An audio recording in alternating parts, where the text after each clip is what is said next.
স্বাগতম আৰু লৈ আহিছো এটা গুৰুত্বপূৰ্ণ খবৰ এই যি ৰাজ্যত যি উচ্ছেদ চলি আছে সেয়া ধৰ্ম ভাষা আৰু চৰিত্ৰৰ ওপৰত ভিত্তি কৰি উচ্ছেদ কৰা হৈছে আৰু এওঁলোকক কেৱল মাত্ৰ ধৰ্ম ভাষা আৰু চৰিত্ৰৰ ওপৰত ভিত্তি কৰি বাংলাদেশী সজোৱা হৈছে আৰু মুছলমানক বা সংখ্যালঘুক যিমানেই সন্দেহ কৰিব সংখ্যালঘুৱে সিমানেই শক্তি দেখুৱাব আৰু এইবাৰ হাজাৰ হাজাৰ মুছলমানক লগত লৈ এবিএমছুৱে সাব্যস্ত কৰিব উত্তাল প্ৰতিবাদ আৰু এই সন্দৰ্ভত লৈ আহিছো সবিশেষ জনাই আছো টাইমেট বিগ ব্ৰেকিং ভাষা পোছাক আৰু ধৰ্মৰ ওপৰত ভিত্তি কৰি সংখ্যালঘু মুছলমানক বাংলাদেশী সজোৱা হৈছে বৃহৎ মন্তব্য আগবঢ়াইছে অসমত বৰ্ণৰ ভিত্তিত বিচাৰ কৰা হৈছে স্পষ্টকৈ খকিয়াই দিছে এবিএমছুৱে আমাক যিমান সন্দেহ কৰিব আমি সিমান শক্তি দেখুৱাম আমাক যিমানেই সন্দেহ কৰিব আমি সিমান প্ৰতিবাদ কৰিম বুলি কৈছে উচ্ছেদিত পৰিয়ালক ৰাস্তাইদি যাওঁতেও একাংশ সংগঠনে বাধা আৰোপ কৰিছে আৰু তেওঁলোকে ইয়াত বাধা আৰোপ কৰিবলৈ বা সংখ্যালঘুক অত্যাচাৰ কৰিবলৈ অধিকাৰ ক'ত পালে বুলি প্ৰশ্ন উত্থাপন কৰিছে আৰক্ষীৰ সন্মুখতে একাংশ জাতীয়তাবাদী নেতাই উচ্ছেদিতক হাৰাশাস্তি কৰিছে কিন্তু এই ক্ষেত্ৰত অসম আৰক্ষী কিয় নিমাত প্ৰশ্ন উত্থাপন কৰিছে এবিএমছুৱে আৰু ডাঙৰ মন্তব্য আগবাঢ়ি আহিছে আৰু ভূমিহীন মানুহক কিয় অন্যায় কৰা হৈছে পোনপটীয়াকৈ চৰকাৰলৈ প্ৰশ্ন উত্থাপন কৰিছে গাজাৰ দৰে পৰিৱেশ উচ্ছেদিত অঞ্চলতো হৈ আছে ৰাজ্যত গাজাৰ দৰে পৰিস্থিতিৰ সৃষ্টি কৰিছে ৰাজ্য চৰকাৰে অসমৰ মুছলমানক ভয়ংকৰ পৰিৱেশলৈ ঠেলি দিছে মুখ্যমন্ত্ৰীয়ে পোনপটীয়াকৈ মুখ্যমন্ত্ৰীক হুংকাৰ প্ৰদান কৰিছে সাম্প্ৰদায়িক ৰাজনীতিৰ বিৰুদ্ধে এবিএমছুৱে মাতিবই এবিএমছু এই ক্ষেত্ৰত নিমাত নহয় আৰু ৰাজ্যত যি উচ্ছেদ চলি আছে তাৰ বিৰুদ্ধে ৰাজ্যৰ চুকে কোণে গাঁৱে ভূঞে এবিএমছুৱে সাব্যস্ত কৰিব উত্তাল প্ৰতিবাদ ৰাজ্যত যি উচ্ছেদ চলি আছে সেয়া সংবিধানৰ 14 নং অনুচ্ছেদ ভংগ কৰিছে আৰু এই উচ্ছেদ সম্পূৰ্ণৰূপে অসাংবিধানিক অসম আন্দোলন আমছু আৰু এবিএমছুৱে কৰা নাছিলে আসুৰ নেতৃত্বত হৈছিলে অসম আন্দোলন ৭১ৰ পিছৰ বাংলাদেশীক যদি আছে কোনোবা দেখুৱাই দিয়ক ৭১ৰ আগৰ বাংলাদেশী বা ৭১ৰ আগৰ সন্দেহজনক নাগৰিকক টাৰ্গেট কৰিব এয়া মানি লোৱা নহ'ব হাজাৰ হাজাৰ টকাৰ বিনিময়ত আমাৰ পৰা ভোট বিচাৰিব নোৱাৰে এইবাৰ আমি মুছলমানৰ অধিকাৰৰ কাৰণে ভোট দিম বুলি উল্লেখ কৰিছে পোনপটীয়াকৈ উল্লেখ কৰিছে হাজাৰ হাজাৰ মুছলমানক লগত লৈ এবিএমছুৱে গৰ্জন দিছে মহাগৰ্জন চৰকাৰৰ বিৰুদ্ধে এইদৰেই হাজাৰ হাজাৰ মুছলমানক লগত লৈ এবিএমছুৱে মহাগৰ্জন দিয়া পৰিলক্ষিত হৈছে পোনপটীয়াকৈ চৰকাৰক হুংকাৰ প্ৰদান কৰিছে পোনপটীয়াকৈ কৈছে কেৱল মাত্ৰ মুছলমান হোৱাৰ কাৰণে টাৰ্গেট কৰা বন্ধ কৰক অন্যথা আমি শক্তি দেখুৱাম মুছলমানে শক্তি দেখুৱাব কেৱল মাত্ৰ ভাষা পোছাক আৰু ধৰ্মৰ ভিত্তিত বাংলাদেশী সজোৱা বন্ধ কৰক অন্যথা মুছলমানে শক্তি দেখুৱাব এবিএমছুৱে শক্তি দেখুৱাব স্পষ্টকৈ হুংকাৰ প্ৰদান কৰিছে আৰু উচ্ছেদিত পৰিয়াল এঠাইৰ পৰা আন এঠাইলৈ যাওঁতেও একাংশ জাতীয়তাবাদী সংগঠনৰ নেতাই তেওঁলোকক বাধা আৰোপ কৰিছে এয়া তেওঁলোকৰ কি ধৰণৰ অধিকাৰ কোনে অধিকাৰ দিছে এওঁলোকক পোনপটীয়াকৈ প্ৰশ্ন উত্থাপন কৰিছে এই অধিকাৰ তেওঁলোকে ক'ত পালে মুখ্যমন্ত্ৰীয়ে দালাল মেলি দিছে বুলি উল্লেখ কৰিছে গুণ্ডা বাহিনী ৰাজপথত এৰি দিছে বুলি উল্লেখ কৰিছে কেৱল মাত্ৰ ধৰ্ম পোছাক আৰু বৰ্ণৰ বাবে এওঁলোকক অত্যাচাৰ কৰা হৈছে এয়া কোনো পৰ্যায় গ্ৰহণযোগ্য নহয় এবিএমছু আৰু মুছলমান সমাজে কোনো পৰ্যায় মানি নলয় পোনপটীয়াকৈ উল্লেখ কৰিছে আৰু অসম আন্দোলন আমছু আৰু এবিএমছুৱে কৰা নাছিল আসুৰ নেতৃত্বত হৈছিল আৰু সেই আসুৱে কি মন্তব্য আগবঢ়াইছে ভূমিহীন মানুহে ভূমি লোৱাৰ কথা কৈছিলে আসুৰ সভাপতিগৰাকী আৰু বৰ্তমান ৰাজ্যত যিসকলে ভূমিহীন তেওঁলোক গৰাখহনীয়াৰ কবলত পৰা বুলি উল্লেখ কৰিছে তেওঁলোক গৰাখহনীয়াৰ কবলত পৰি চৰকাৰী ভূমিত আছিলে আৰু তেওঁলোকক বৰ্তমান টাৰ্গেট কৰা হৈছে ইয়াৰ বিৰুদ্ধে আমি মাত মাতিম ইয়াৰ বিৰুদ্ধে আমি মনে মনে বহি নাথাকো বুলি উল্লেখ কৰিছে এবিএমছুৰ সভাপতি টাইছন হুছেইনে পোনপটীয়াকৈ কৈছে জাতীয়তাবাদী নেতাই উচ্ছেদিতক হাৰাশাস্তি কৰিছে ইয়াৰ অধিকাৰ তেওঁলোকক কোনে দিলে আৰু এই ক্ষেত্ৰত কিয় নিমাত আৰক্ষী বাহিনী কিয় নিমাত পোনপটীয়াকৈ চৰকাৰক কৈছে আৰু ডাঙৰ মন্তব্য আগবঢ়াইছে স্পষ্টকৈ সকীয়াই দিছে ৰাজ্য চৰকাৰক যে তেওঁলোকক উচ্ছেদ কৰা বন্ধ কৰক, মুছলমানক উচ্ছেদ কৰা বন্ধ কৰক, অন্যথা জংগী আন্দোলন সাব্যস্ত হ'ব। যি ধৰণে দিল্লী কঁপাইছিলে ABMCয়ে পুনৰ ৰাজ্য কঁপোৱাৰ কথা উল্লেখ কৰিছে, ৰাজ্য কঁপাই তুলিব, আকাশ বতাহ কঁপাই তুলিম বুলি উল্লেখ কৰিছে। কেৱল মাত্ৰ ভাষা, পোছাক আৰু ধৰ্মৰ ওপৰত ভিত্তি কৰি বাংলাদেশী সজোৱা বন্ধ কৰক। এওঁলোকৰো অসমত জীয়াই থকাৰ অধিকাৰ আছে, এওঁলোকো অসমৰ নাগৰিক, এওঁলোকো অসমৰ ভূমিপুত্ৰ। গতিকে এওঁলোকক সংস্থাপন দিয়ক, পুনৰ সংস্থাপনৰ ব্যৱস্থা দিয়ক, উচ্ছেদ কৰা বন্ধ কৰক। উৰিয়ান ঘাটৰ যিসকল লোক তেওঁলোক খিলঞ্জীয়া, গোৱালপাৰাৰ যিসকল লোক তেওঁলোক খিলঞ্জীয়া বুলি উল্লেখ কৰিছে ABMCয়ে, পোনপটীয়াকৈ কৈছে। আৰু BTCত মুছলমানৰ অধিকাৰৰ কাৰণে এইবাৰ মুছলমান ৰাইজ ওলাই আহিব। টকাৰ লালসাত মুছলমানে এইবাৰ বেলেগক ভোট নিদিয়ে, কেৱল মাত্ৰ মুছলমান হোৱাৰ কাৰণে যি এই টাৰ্গেট কৰা হৈছে তাৰ কাৰণে মাত মাতিব মুছলমান সমাজে। BTCত মুছলমান সমাজে অধিকাৰ পাব লাগিব বুলি উল্লেখ কৰিছে, সম্পূৰ্ণকৈ উল্লেখ কৰি দিছে আৰু স্পষ্ট সকিনি প্ৰদান কৰিছে যে এইবাৰ টকাৰ লালসাত মুছলমানে ভোট নিদিয়ে, মুছলমানে নিজৰ অধিকাৰৰ কাৰণে ভোট প্ৰদান কৰিব, অন্যথা ভোট বৰ্জন কৰাৰো হুংকাৰ প্ৰদান কৰিছে। আৰু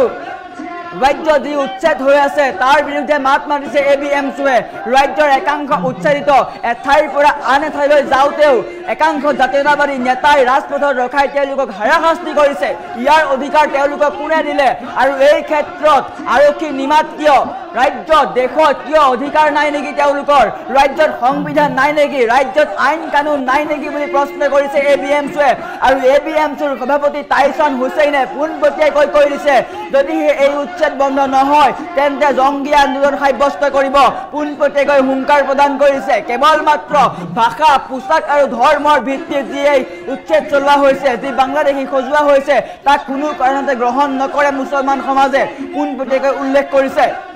আৰু ৰাজ্যৰ মুখ্যমন্ত্ৰী তথা ৰাজ্য চৰকাৰক স্পষ্টকৈ সকীয়াই দিছে শীঘ্ৰেই এই উচ্ছেদ বন্ধ কৰক, অন্যথা ৰাজ্যৰ প্ৰতিটো চুকে কোণে তীব্ৰ আন্দোলন সাব্যস্ত কৰিব। কোনো মুছলমান মনে মনে বহি নাথাকে, এফালৰ পৰা সকলো মুছলমান ওলাই আহিব আৰু মুছলমানে শক্তি দেখুৱাব বুলি কৈছে।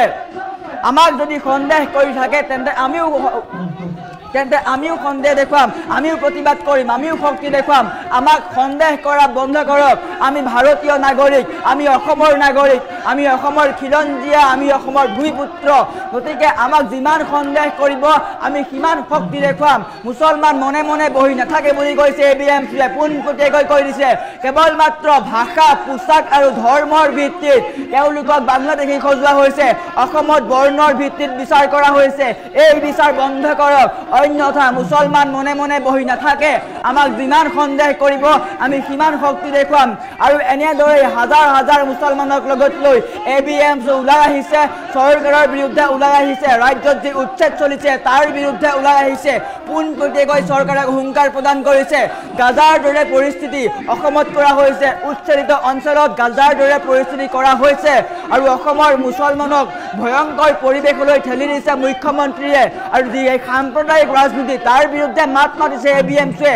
ABMCয়ে সাম্প্ৰদায়িক ৰাজনীতিক সমৰ্থন নকৰে আৰু উচ্ছেদৰ বিৰুদ্ধে ৰাজ্যৰ গাঁৱে ভূঞে প্ৰতিটো চুকে কোণে সাব্যস্ত কৰিব উত্তাল প্ৰতিবাদ। পোনপটীয়াকৈ চৰকাৰক সকিয়নি প্ৰদান কৰিছে যদিহে চৰকাৰে এই উচ্ছেদ বন্ধ নকৰে তেন্তে ভয়াৱহ আন্দোলনৰ সন্মুখীন হ'ব চৰকাৰ। আমাৰ ওচৰত মন্তব্য আছে, মন্তব্য দেখুৱাই লোৱাৰ চেষ্টা কৰিছোঁ।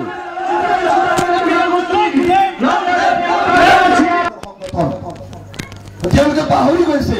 যে লাচিত বৰফুকনৰ সহ সেনাপতিজন আছিল ইছমাইল ছিদ্দিকীৰ ভাই বাঘ হাজৰিকা। সেইসকল লাচিতৰ নাম লৈ সংগঠন কৰে একাংশ ব্যক্তিক আজি উজনি অসমত মেলি দিছে। মেলি দি কি কৰিছে? উৰিয়াম ঘাটত উচ্ছেদ চলিছে। সেই উৰিয়াম ঘাটৰ পৰা যেতিয়া ঘৰ বাৰী ভাঙি লৈ কোনোবা আত্মীয় কুটুম্বলৈ মানুহ গৈছে তেওঁলোকৰ ৰাস্তা ৰখাইছে, ৰখাই তেওঁলোকক অত্যাচাৰ কৰিছে। আৰু মিডিয়াত তেওঁলোকে বাৰে বাৰে আহি কৈ আছে যে উজনি অসমৰ পৰা মিয়া খেদাই দিয়া হ'ব, উজনি অসমৰ পৰা বাংলাদেশী খেদাই দিয়া হ'ব। সেইকাৰণে আমি ABMC হাৰা হৈ আছো, আমি ABMC ষ্ট্ৰংলি হাৰা হৈ আছো। আমি বাৰ বাৰ কৈ আহিছো এটা কথা যে হিমন্ত বিশ্ব শৰ্মা ডাঙৰীয়াই যিমান শক্তিৰে, যিমান ষড়যন্ত্ৰৰে অসমৰ মুছলমানসকলক অসমীয়া জাতীয় জীৱনৰ শত্ৰু বুলি প্ৰতিষ্ঠা কৰিব বিচাৰিব,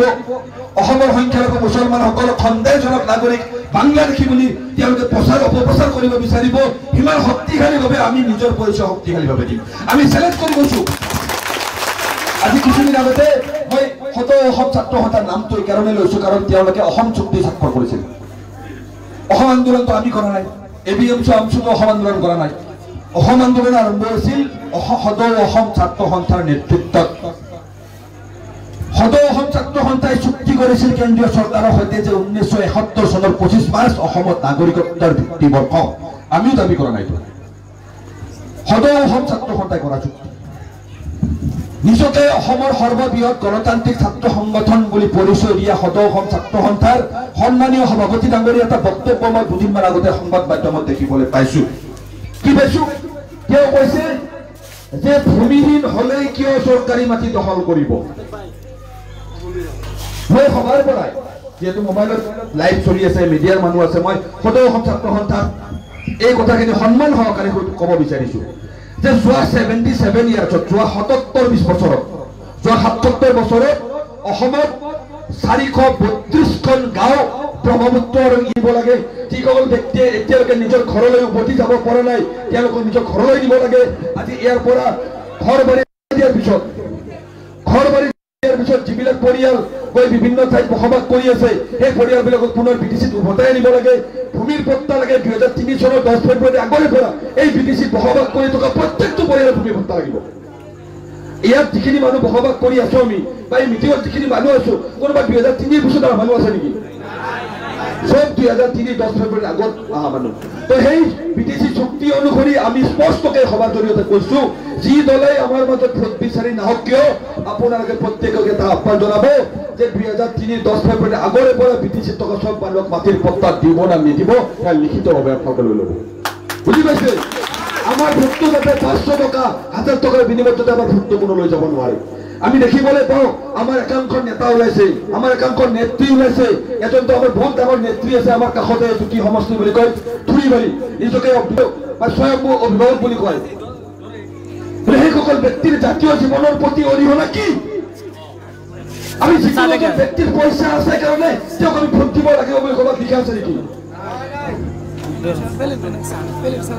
এইটো মথনগুৰি সমষ্টিৰ কথা কৈছিলো মই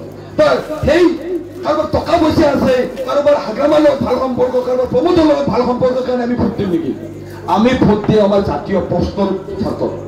আমি ভোট দিম আমাৰ ভূমিৰ অধিকাৰৰ স্বাৰ্থত আমি ভোট দিম আমাৰ আহি থকা প্ৰজন্মই ইয়াত মৰ্যাদা সহকাৰে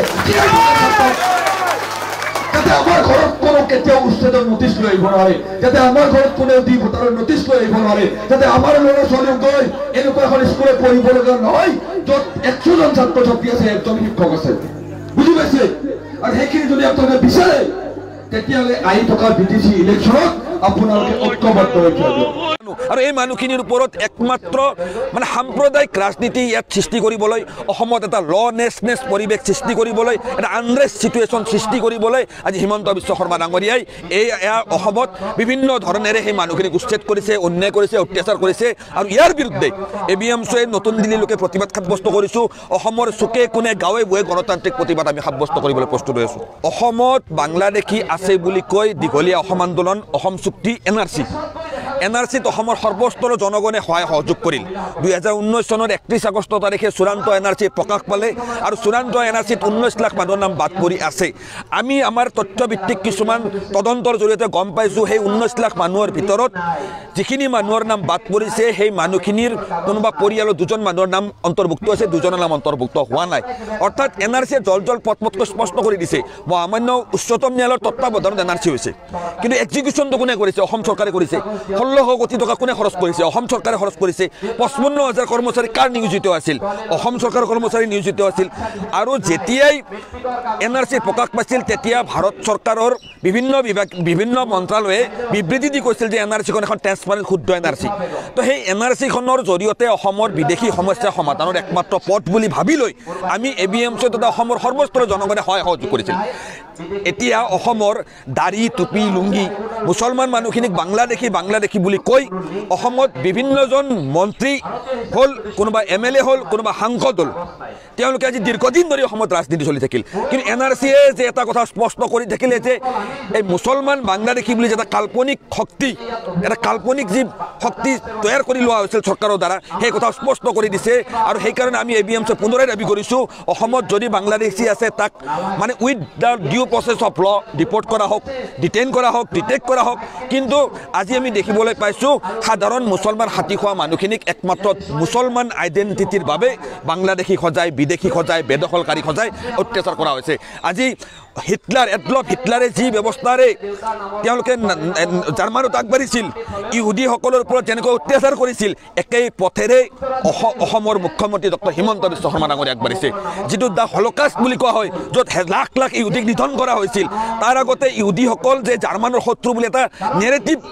সেই সময়ত এডলফ হিটলাৰে সৃষ্টি কৰিছিল। আৰু একেই ধৰণেৰে আজি অসমৰ মুছলমানসকল যে অসমৰ জাতীয় জীৱনৰ শত্ৰু বুলি অসমৰ মুখ্যমন্ত্ৰী হিমন্ত বিশ্ব শৰ্মা আৰু বিজেপিৰ একাংশ নেতা মন্ত্ৰী বা বিজেপিৰ আশিক দন্য একাংশ দল সংগঠন নেতৃত্বই যে প্ৰচাৰ কৰিব ধৰিছে, যেন আজি অসমৰ সংখ্যালঘু মুছলমানসকলক বিভিন্ন ধৰণেৰে কুকুৰা চেপা দি চেপি সংখ্যালঘু মুছলমানসকলক এইখন অসমৰ পৰা খেদি পঠিয়াব, ষ্টেটলেছ কৰি দিব, ভূমিহীন কৰি দিব, চেল্টাৰলেছ কৰি দিবলৈ এটা ষড়যন্ত্ৰ চলি যায়। ষড়যন্ত্ৰৰ বিৰুদ্ধে আমি থিয় হ'ম, কাৰণ গণতান্ত্ৰিক দেশ এখন আমাৰ ভাৰতখন টিকি আছে সংবিধানৰ ওপৰত, আৰু সংবিধান টিকি আছে জনগণৰ ন্যায় নিৰাপত্তা আৰু অধিকাৰৰ প্ৰশ্নত, আৰু এই প্ৰশ্নত কেতিয়াও আপোচ কৰা নহ'ব।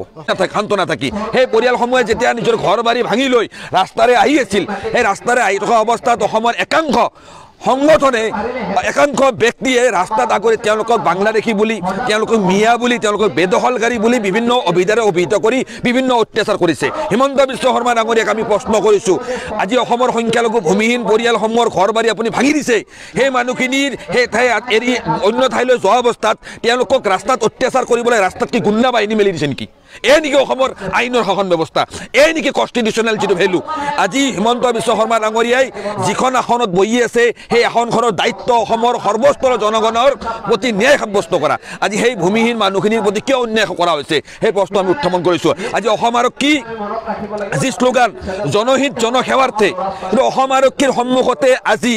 অসমত সংখ্যালঘু মুছলমানসকলক একাংশ উগ্ৰ জাতীয়তাবাদী শক্তি, উগ্ৰ হিন্দুত্ববাদী শক্তিয়ে আজি বিভিন্ন ধৰণেৰে অন্যায় কৰিছে, অত্যাচাৰ কৰিছে।